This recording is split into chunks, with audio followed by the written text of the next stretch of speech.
Coach, I tell you what, I mean, the last two ball games have been such gutsy performances by this team. And then tonight, you don't have a point guard. You're against a team that has some pretty good big players down low. And your freshman Dijon Manns leads the way with 24. I mean, just talk about the overall performance of the team. I just told the guys I'm extremely proud of them. I think everything that we've been teaching from day one, in life, not to preach, but in life things just happen. And life just throws you curveball after curveball after curveball. And it's on you to adjust. It's not going to go your way. It's not according to our plan. It's God's plan, and we just have to adjust and make do. And, just like life, on this basketball floor, you're going to play without some players. You're going to get some injuries. Ankles going to roll. People going to get tired. But, each individual has to step up and believe that greatness lies within them and just contribute in some form or fashion. So collectively, we all just, put our hard hats on and laced up our boots and said we're going to go down the war together. And it was a good turnout. In regards to Dijon, I'm not particularly impressed with his 5 turnovers, but, 24-7 out of a freshman, that's what I saw in that kid when I first recruited him. And, he's getting better and better and better and better. And, the best thing, the beauty in it is nothing like a big man that can make free throws down the stretch. And he certainly stepped up and made some key free throws. And, Chris, you and I talk about it all the time, making significant plays at significant times. And, for us to be, the little old program that's transitioning and, blah, we're doing a good job so far of progressing. So I'm extremely proud of these young men. What was the big key to get him going in the post early on? It really seemed like he was doing a good job of diving, like you mentioned, like he's supposed to in the post, and it just seemed like that Obama and Hines really had no answer for him. Right, we've been working. He's a big boy. The good Lord has blessed him extremely well. I think he's 6'8" and 245, 250, and once he get in there and sit down and remain low and get a good base, it's tough to get around.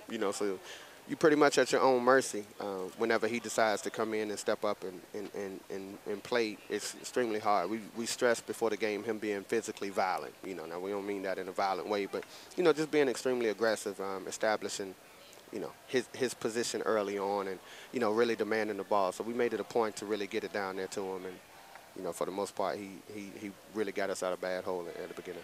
We talked about the chance for P.J. Taylor tonight to really step it up big, and it seemed like overall he did a pretty good job, played the most minutes he's played since he came here to North Carolina Central, 6 assists, only 1 turnover. Yeah, he fouled out, but he was very aggressive on the defensive end and caused some problems there. Yeah, we only had a day to prepare with PJ, and the kid been here 3-4 weeks, so he's still learning some things. It's almost like putting a second-string quarterback in who really haven't had a lot of reps throughout the year. But we asked him what plays did he feel comfortable with, and he rolled some off, and we went with those, and he did an outstanding job of just playing pressure D and not turning the basketball over. I just wanted him to make sure he didn't need to put an S on his chest and come out and be Superman. Just play basketball and put it in my hands and let me manage the game, and then he can blame me if something goes wrong.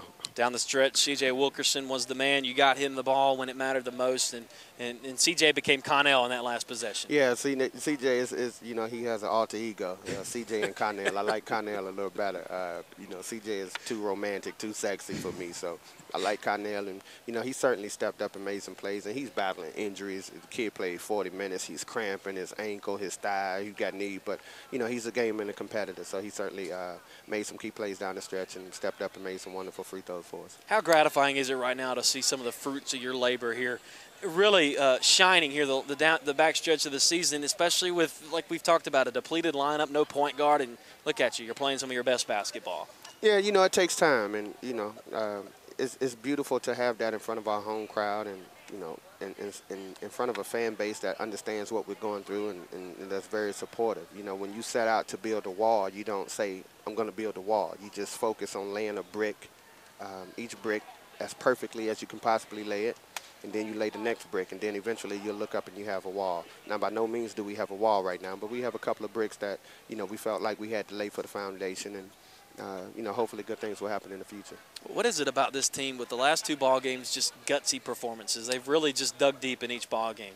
Well, I didn't do a good job at the beginning of the year preparing them for these moments, and I take full responsibility for that. So, we just had so much to learn and so much of the system to implement that. We kind of got away from, the 7-minute mark, and that's something we stress, at the 7-minute mark. We want to be the team that come out on the high side of those games. So we pretty much went back to practice and did a lot of situations and just competed. Everything is competition. Whoever drank the water the fastest, everything is competition. Whoever can stretch the fastest, everything is competition.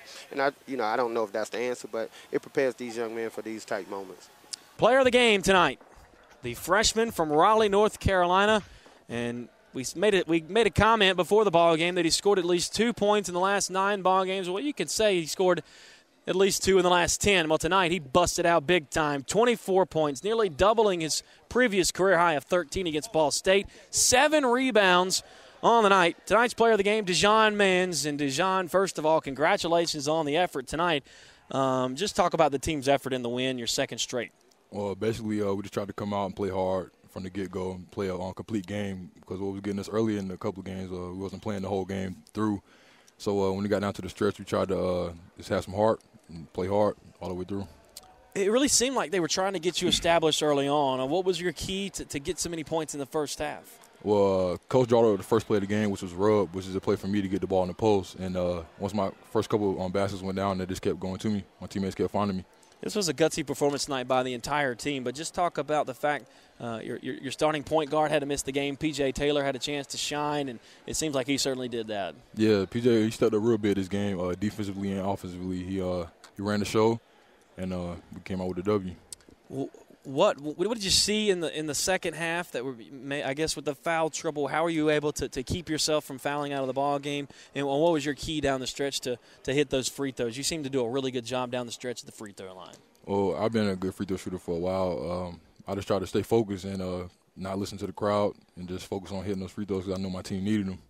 Talk about your progress over the last few weeks under head coach LeVelle Moton and Ray Martin and Robert Brickey, the whole staff. They've really been working with you and pushing you pretty hard, and you're seeing the fruits of your labor here. Yeah, I feel like they push me because they know that I can be a good player, and I got the skills or whatever, and they work with me every day in practice on post up and just finishing, and it's starting to show. With the way things have transpired this season, talk about what it's like for you guys now, winners of 2 in a row, heading into a contest against Longwood, another ball game you can possibly win. I mean, you guys could conceivably end the season winning 4 or 5 in a row, and that could really do well for this program as far as building this transition. Yeah, we're just trying to win as many games as possible and just play as hard as we can. What's been the big key for you guys to continue to get better under head coach LeVelle Moton? Just listening to what he says and just doing what he says on the court and just playing hard and giving full effort and having heart. Well, Dijon, thanks for your time, and congratulations on tonight's performance, 24.7 rebounds. Thank you. That was Dijon Manns, our player of the game tonight.